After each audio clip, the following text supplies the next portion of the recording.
I've decided to put Attack of the Clones as the worst one. And the reason why I've decided to put this one last is because I feel that it's one that's a bit too stretched for me of how it's done. I know Star Wars is cheesy anyway, but it's cheesy, it's cringy, especially the romantic scenes between Padme and Anakin. The performances were not the best either, to be honest. With Hayden Christensen, right, this is my opinion on him. I think he did the best he could. He did the best he could with what he was given, and that was a poor script. So what else can an actor possibly do with that? He just did with what he was being given. In fact, I'd say that about the prequels in general. The stories were fine, the characters introduced were fine, but I just feel how they were done and how they were executed could have been a bit stronger. So with Attack of the Clones, it just didn't click. I don't hate it, I just don't think it's good either. I just have mixed feelings on it. I just thought the pacing was a bit off, characters weren't well developed, the dialogue was cringy and cheesy at times. The romance between Anakin and Padme I didn't really care much into. I just felt like it didn't leap very high compared to what it could have been. And also the climax was a bit weird as well, because the duel between Count Dooku and Anakin and Obi-Wan and then Yoda, I think how it was done was just really, it was lazy, and that's what I hate when I watch films. That pains me to say it as a big Star Wars fan. So yeah, Attack of the Clones, I don't think it really bridged that much tension either at the end of it, to be honest. It wasn't really like a cliffhanger, and I feel that's what it lacked. There wasn't that much excitement going from one film to the next one, 2 to 3, but it wasn't like excitement built to it until you saw a trailer, until it released a whole new story. Anyway, enough about that. Attack of the Clones, there just wasn't much excitement in it for me, to be honest, and I just wish there was more. So that's why I ranked that as probably the worst Star Wars film. So number 10. Again, another prequel, The Phantom Menace. When I was a kid, it was probably my favourite childhood film. As an 8-year-old watching the pod race at the time and watching that duel between Qui-Gon and Obi-Wan versus Darth Maul, probably the coolest thing I've ever seen in my life at the time, and it was just amazing. And I think that's why I still don't dislike that film at all. I think it's okay, but with Phantom Menace, a lot of people would say that Phantom Menace is probably the most disappointing film they've probably ever watched in their lives, when you consider the anticipation and the excitement behind it going into it back in the 90s. But as a kid watching it at the time, it was just amazing. But just some of the scenes were a bit staged. They didn't feel natural sometimes. Jar Jar. 20 years ago, if I watched it as an adult, I'd probably hate it, but I don't think it's too bad. Reason being is because I think sometimes with Star Wars, because there was so much drama in the last 2 of the originals, they needed something humorous. And I think because George Lucas kind of went it about the way where he wanted the prequels to target kids even more than the originals did. He tried to go with a character that was just had a bit of a comical factor about it, but I'm not entirely sure it worked,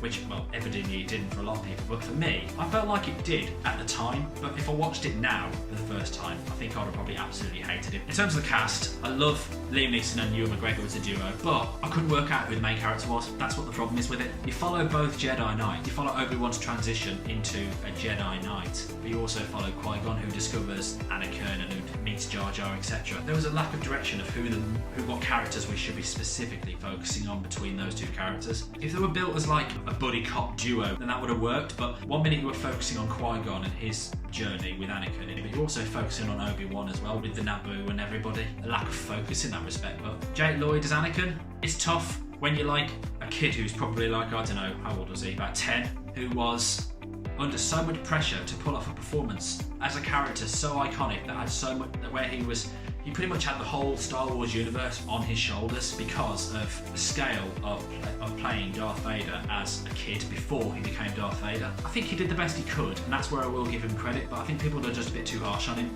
I don't dislike Jake Lloyd as Anakin, really. A bit like Hayden Christensen, to be honest. Other aspects of Phantom Menace I did like. Darth Maul, badass. Problem is, didn't have much screen time.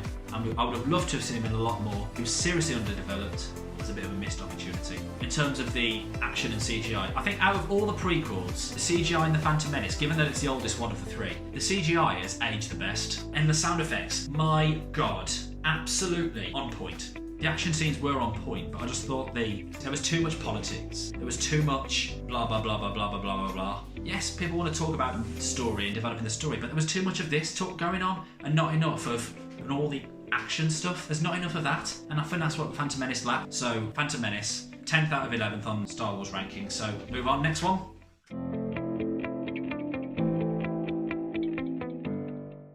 This one is a very, very difficult one to say for me because it was a bit of a cursed project, because the director changed, because there were rumours in the press about retconning everything that happened in episode 8. I just felt the execution was a bit flat. It was almost like they were making it up as they were going along. I think where I do feel for them is because they needed to justify Leia's story, because sadly Carrie Fisher passed away 4 years ago. And to be fair, Leia's send-off, for me at least, was fine. But I just felt like everything else in terms of the story, 1 minute they were there, then the next over there, the pacing of it was just a bit off. I don't know why they brought Palpatine back now thinking about it. I was really psyched and I thought, oh god, this is going to be really good. It'd be really interesting to see how he suddenly came back, considering he was considered dead. Back, he was shoehorned in. It felt like, to me at least, that Lucasfilm were a bit like, oh my gosh, what are we going to do? We need to find a way to kind of get the money back from the Solo spin-off and the fan backlash from Last Jedi. What are we going to do? We're going to bring this character back who's going to save the day. Sadly for me, it didn't. It just didn't make any sense, and I still don't know why they brought him back. Yes, it was good to see Ian McDiarmid back. Top-notch actor. They should have just focused on Kylo Ren, because the Palpatine days are done. Why are they bringing him, a character who was considered dead, back into the films just because? Pretty much because fans were annoyed at how the last one was. I think that's why it was a missed opportunity, with character arcs weren't done for me. Finn was a wasted opportunity. I really like Rey a lot, and it's not necessarily her or Daisy Ridley, it's because mumbling between of how she was going to be a nobody or as a significant relative or associate of a previous character. I'm just not really sure on how her character arc ended. The concept of her character was great. There were moments of The Rise of Skywalker that I did enjoy. The visual effects were great, and I thought the performances were good. Daisy Ridley, Adam Driver, best part in the whole sequel trilogy. John Boyega, Oscar Isaac, and also the return of original actors as well. The Rise of Skywalker it had a lot of weight on its shoulders, but it just didn't grasp the whole thing together. One moment that I do think did was the Jedi voices, and heard the prequel and sequel and original voices. So that was a nice tie-in to all three trilogies, because a lot of people think, oh, the prequels don't feel like the sequels don't feel like the originals don't feel like the prequels. And I think that was a nice tie between all three, therefore relying on the audience's imagination to think for themselves about what they're doing. Are they all together? So I thought that was really quite clever. In fact, that was probably my favourite part. It was nostalgic, yes, but it was just clever how it was done, as I say. The sequels relied a lot on nostalgia. The nostalgia in Rise of Skywalker was quite satisfying, where it kind of fell into place sometimes, even though sometimes things didn't fall into place. Rise of Skywalker, it was a missed opportunity, but I enjoyed it overall, don't get me wrong, but it just didn't meet the potential of what it could have been.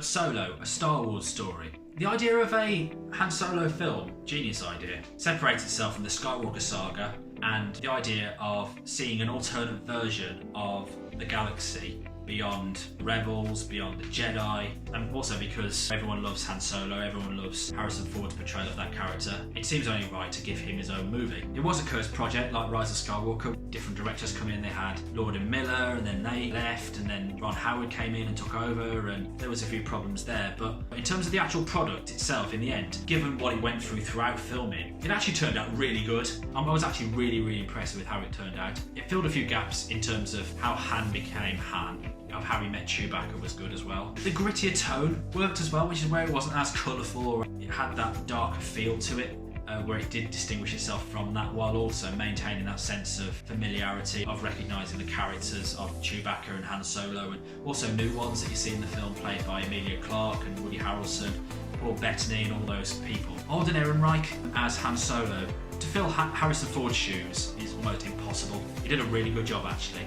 He was cocky, he was sassy, he was badass, and he gave off such a compelling performance as that character, as a smuggler.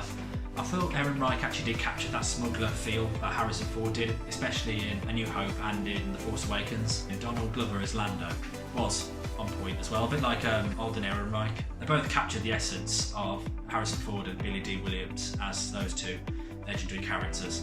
And also the story was quite clever as well, because they used other alternate universes of the galaxy, but the story's just tied in nicely to, not necessarily directly to the originals, but in terms of when we next see the character. Solo, brilliant spin-off. I'm glad it happened, and everybody in the film completely justified it. Yeah, absolutely brilliant. So, moving on.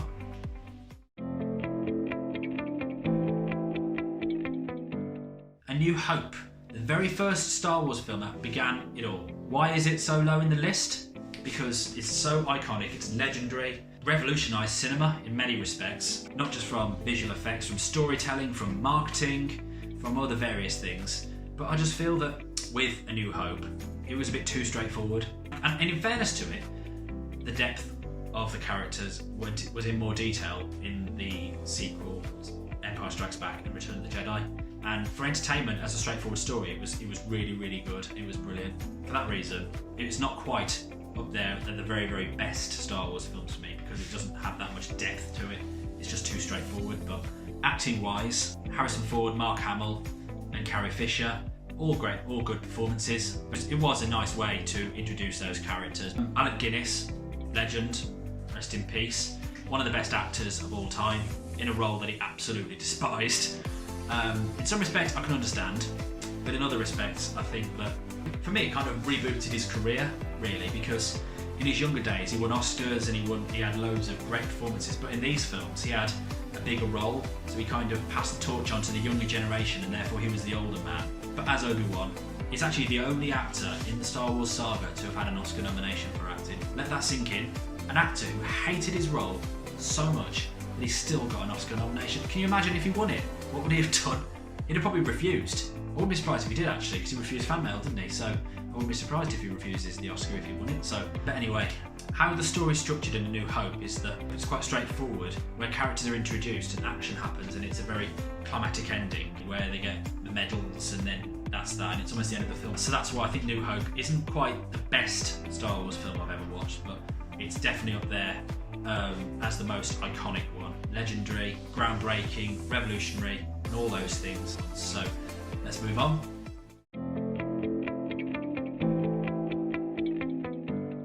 The Last Jedi. It might be controversial, again, to put The Last Jedi above A New Hope, considering the backlash that it had from people around the world. Last Jedi, I thought was really good. I really liked The Last Jedi.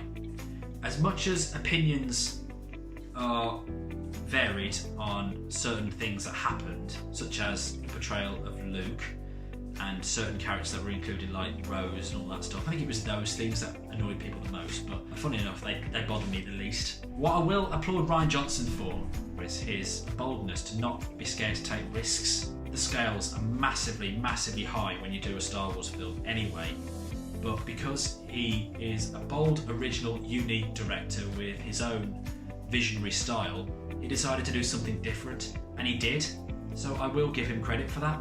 The production values were brilliant. In fact, the cinematography I'm going to first applaud. The amount of shots in that film with such visual detail, colours, the angles of the shots were just amazing. And I'd probably go as far as to say that the best looking Star Wars film.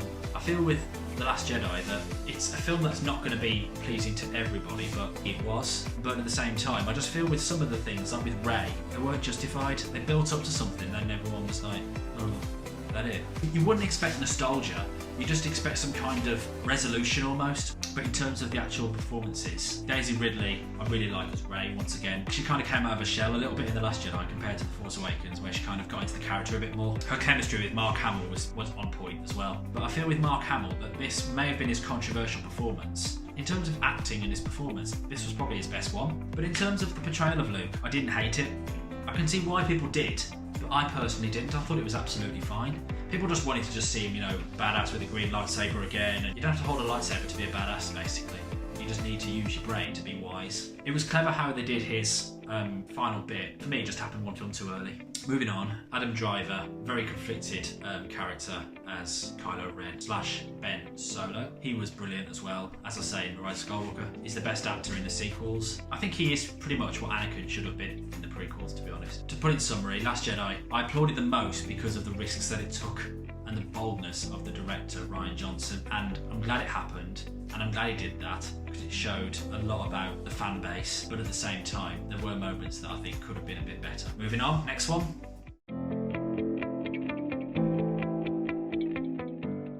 The Force Awakens. So at the time of when it was released in 2015, it was probably the most anticipated film of all time because of the hype around it. The first Star Wars film in over 10 years, and also the first film that follows after the events of the original films, which were released over 30 years prior. In terms of the actual film itself, they played safe. let's face it, didn't they? By making the story relatively similar to A New Hope. It was refreshing, it was engaging, it was exciting, it was entertaining, and it was emotional as well. The nostalgic elements were brilliant because you saw that you wanted to go into The Force Awakens wanting to be introduced to new characters, but you also wanted to see elements of nostalgia in that film to remind yourselves that, oh yeah, this is actually in the same universe as the originals, and this is actually 30 years after the Return of the Jedi, so particularly through the Millennium Falcon, really.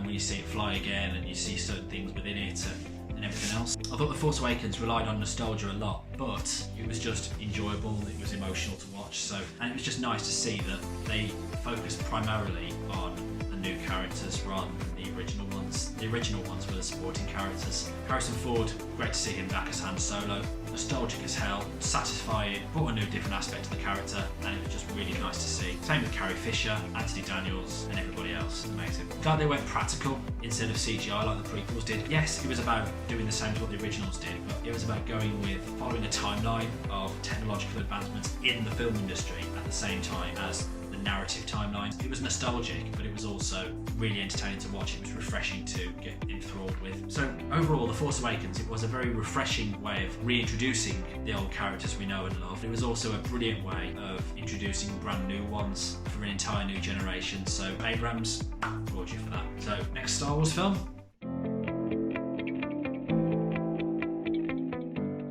Rogue One. I would probably go as far as to say that this is probably the best Star Wars film since Disney took over, and there's a few reasons for that. Because technically, it's the most impressive. Yes, The Last Jedi looked the best. The tone and the developing of the story and the characters was a lot stronger in this one compared to Force Awakens, Solo, Last Jedi, and Rise of Skywalker. The fact that the story took place pretty much immediately before Episode 4, A New Hope, where it all began. It's interesting because it's set at roughly the same time. In real life, it was filmed over 30 years after, and yet it still felt the same time in the film. Felicity Jones did a fantastic job as Jyn Erso, another heroine who is just a badass, but also someone who's gone through a lot to get to where she is. Another interesting character, a bit like Rey in some cases, but I think there was more to her in the sense that she has a path to follow. Jyn had a path to follow her father's footsteps and do that. So in some respect, it's because of Jyn the rebels were in A New Hope. And because in A New Hope you didn't know how the plans were stolen, whereas in Rogue One it just explains it into a whole new story that felt different, but it felt similar as well. Elements of nostalgia that didn't rely on it too much. When you saw like Darth Vader, supporting character, I think he had about 5 minutes of screen time. Tarkin had probably that as well. The most nostalgic elements they were, but they didn't solely rely on that to make it a good film. And I think that's why I applaud Gareth Edwards and everybody else for, because Rogue One just did a brilliant job in that respect. Mads Mikkelsen, met him before, probably one of my favourite actors today actually, as Jyn's father, who created the Death Star essentially. He didn't really have a massive role, but he still played a part in Jyn's mission. So Rogue One I think is probably one of the best in the saga. So moving on. Revenge of the Sith. Interesting, considering how low the other two prequels are. The reason why this one is so high is because I just think that this film got it absolutely spot on in terms of Anakin's path, the development of the other characters, and just the fall of the Jedi and the rise of the Empire, and the ending. I think it's probably the best ending of the whole series. Just amazing. It was just how it was done was just more refreshing in Revenge of the Sith than we saw in Phantom Menace and Attack of the Clones. Ewan McGregor as Obi-Wan, probably the best aspect of the prequels, because his performance was just, it wasn't Oscar worthy, but he captured the essence of Alec Guinness's role because of the accent, because of the mannerisms, because of the emotions of how you feel about that character. And I think that's what was really, really good. Natalie Portman as Padme. Natalie Portman's actually my favourite actress. Her performance in this I thought was really good as well. Like with Hayden Christensen though, it didn't help with the cheesy dialogue, but at the same time, in terms of her acting, for what she was given was the best she could do, and she did that. I think with Hayden Christensen though, what I liked personally was that even though you don't see Vader with the mask on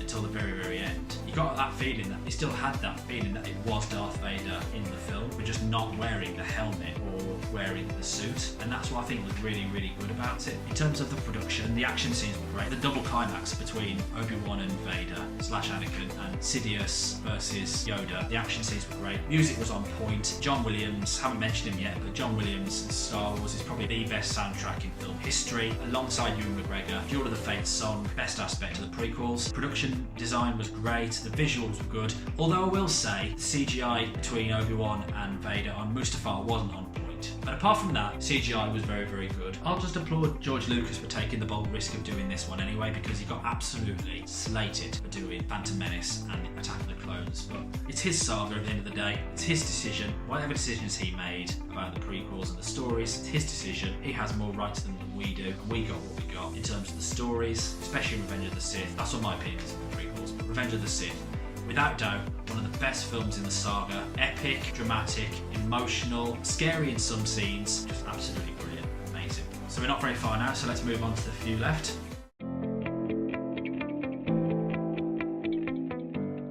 Return of the Jedi. This one I find the best in terms of rounding up everything. Out of the three films that round the trilogies off, this is the best one. Luke's arc comes together, Vader's does, Han Solo's does, Leia's does, everybody's does, and it all comes together in this massive climax, which pretty much takes up at least a third of the film. In fact, it's weird because there's not that many scenes involved, but cleverly creates a sense of closure for the whole saga, at least until the sequels came out, where Luke confronts Vader, where he learns the truth about his true origins, where Leia's not so much the little innocent princess anymore, she's a rebel fighter, adding that sense of feminine power. Return of the Jedi just closed everything off for me, and it worked really, really well. As far as I'm concerned, don't get me wrong, I like the sequels, but I just felt the real ending was Return of the Jedi, and I don't think many people disagree with that, to be honest. It just had a sense of happiness and joy. I mean, Luke was the Jedi now. Vader learning about his story, and especially in the climax when he's watching Luke be basically tortured and almost killed by the Emperor, you see that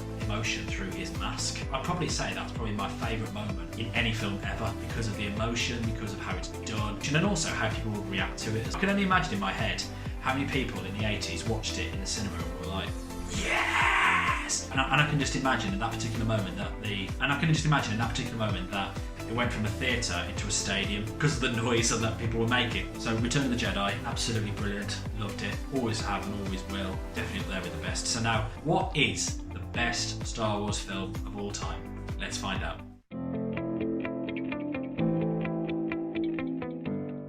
I think most people would probably agree that the best Star Wars film ever made is The Empire Strikes Back, which is the sequel to the original one. Because A New Hope followed one particular story, The Empire Strikes Back followed different ones, where you follow the Empire and the Rebels, and you follow the Jedi. So you learn more about the Jedi as you do about the Rebels, so it kind of spreads it out a little bit more, where you learn more about each element of the saga. And that's what's critical. You learn more about Vader, not that he's Anakin Skywalker at this point until the end, but you learn more about the dark side, you learn more about certain plot devices, so you learn more about the Force, and you learn more about the galaxy. So I think the best action scene for me in the whole film was probably the bit when the Empire are chasing the Falcon through the asteroid field and through the Star Destroyers. The music in that was just absolutely unbelievable. It was intense, it was dramatic, it was epic, it was all those things, and it just ties in so nicely to the visuals that were going on at the same time. It's crazy though, because when you think that how could space look so realistic when it was filmed in 1980, which was nearly 40 years ago. And I feel with Star Wars, it's about adventure, and I think The Empire Strikes Back really showed that through different parts of the stories, how they all come together. The Empire Strikes Back, probably the most quotable Star Wars film ever. A lot of other famous bits. I think what I like most about The Empire Strikes Back is that it goes in another direction. It goes in a direction that not everybody predicted. It wasn't scared to show it. That's why I think The Empire Strikes Back is a bit more special, but it also showed different elements that we haven't seen before, and that kind of changed the whole complexion of the entire saga, from Return of the Jedi to the prequels and the sequels and the spin-offs, everything. And for a film to do that at such a big scale. So The Empire Strikes Back, greatest Star Wars film, it's the greatest sequel ever made, and it's the greatest sci-fi, and it's probably got the greatest soundtrack, so it's got a lot of the greatest things ever for me. So to round this video up, what do you think is the best Star Wars film of all time? And how would you rank them from best to worst? Let me know in the comments what you think, and before you go any further, as always, be sure to like the video if you've enjoyed it, subscribe to the channel, and I look forward to seeing you again soon. And may the 4th be with you.